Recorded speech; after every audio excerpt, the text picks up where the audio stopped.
So I'm here with Mike, who is doing his very first trip as the traveling salesman. We're in this beautiful pub in Norrtälje, and Mike's just on his way home after a long trip to Paris and the web, towing this huge 1.7 ton sauna behind him. So Mike, why? How did you come up with your idea to do this, and how did that actually happen? So the idea came pretty simply when 2-3 years ago there was the sauna trailer at the web, and it generated a lot of publicity and stuff. And once we had the sauna, everyone was saying, "Yeah, we should take a sauna, we should take a sauna," and there was a lot of people getting very excited about it, and there was a lot of talk.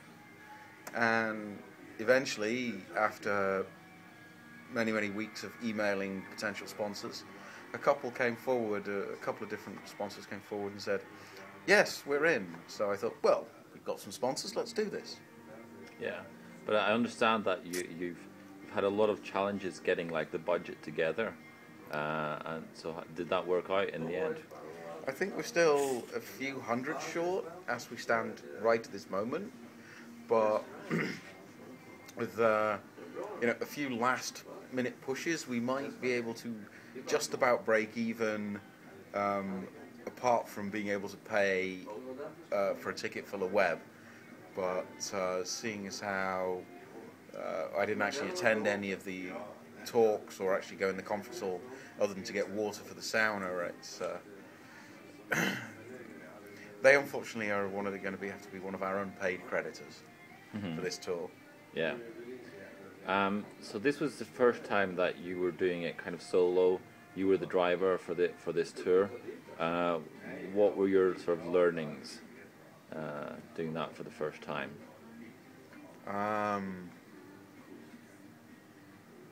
Learnings. Yeah, because I mean it was a huge tour, really long. We're sort of edging towards 5,000 kilometers, and I understand that you've had like really long days traveling this like huge block behind you. That's kind of not too bad because it's just thumping up and down motorways, but that gets boring pretty quickly. Yeah. So it really is that you need to get the budget together so that you can have a slightly longer tour with more stops. Yeah. It's the stops that you need the budget for. And that you can be in a town and find the entrepreneurial stories. Yeah. With no budget, you pretty much have to sort of just run from meeting to meeting. Yeah. And just do the bare minimum of events. And the bare minimum of events is meeting people you kind of already know. So do you have any ideas for how to? Because I mean, funding is a problem everywhere. It's the core problem for startups. It's the core problem for a lot of these kind of projects, crazy things. So, do you have any like ideas or learnings for how to maybe build up on that kind of budget? Yes. Don't start asking for budget a month before you go.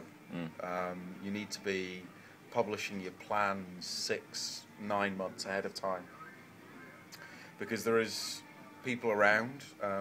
And for instance, I got 2 or 3 contacts at the web of organisations who may have money they could help out with future tours. Okay, cool. It's just, they have things that line up with travelling salesmen's aims in a way, but it's going to take months to line this stuff up. Right. So it's got to be longer term. Launching stuff like this at the last minute, it can be done, but it relies on a lot of goodwill and lots of small numbers coming in. Whereas I think if you publish your plans far enough in advance, you can find the people who've got those big lumps of money and take those and add them and provide the value for both parties. So, would you be able to name your favorite startup, or like even 1 or 2 favourite startups from the ones that you met? Well, my current favourite startup, of course, is Foodie.fm, because they put in quite a lot of money and an awful lot of effort at the web to make the saunas to be as big a success as it could be, and also that they provided all that juice that I've been drinking on the way. Yeah, literally. Juice, yeah. Lots of lingonberry juice, which has been keeping me slightly healthy on the way. Yeah.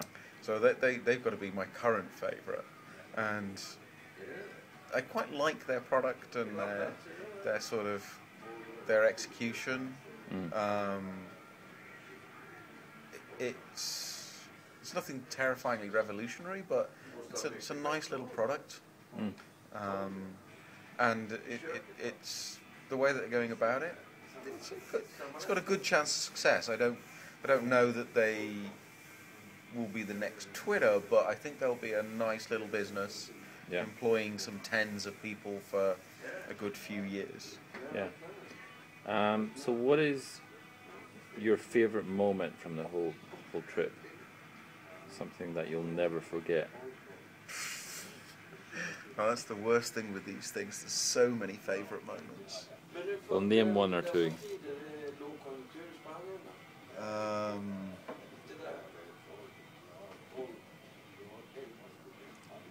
I think that meeting my first couch surfing host, and then him showing me Chantilly Castle, that has to be like one of the highlights. And then a highlight for a completely different reason has to be sitting in a Parisian traffic jam for 45 minutes in order to move 50 meters. That has to be kind of, as life experiences that you need to do once and only once. That's up there. Yeah. And then there's been a couple of nice hotels in there, real nice discoveries, just a little bit off the beaten track. Tonight's hotel is interesting.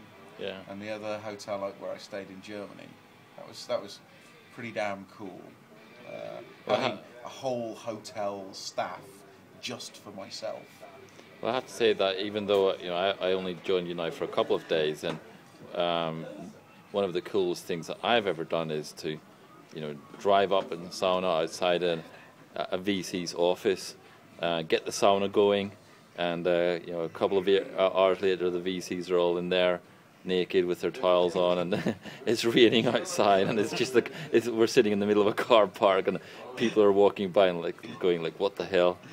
Yeah, for me that was my third car park. So. Yeah, so it's like routine for you. Yeah, it's old news by now. Yeah, that was pretty cool. Oh, and the fact it was raining, that seems to be the theme. Yeah. So. All right. Very cool. So, if you could choose, what would be your next tour? I don't know. Somebody needs to come up with some stupid idea that nobody else will do. Yeah. And then we'll do that. Yeah.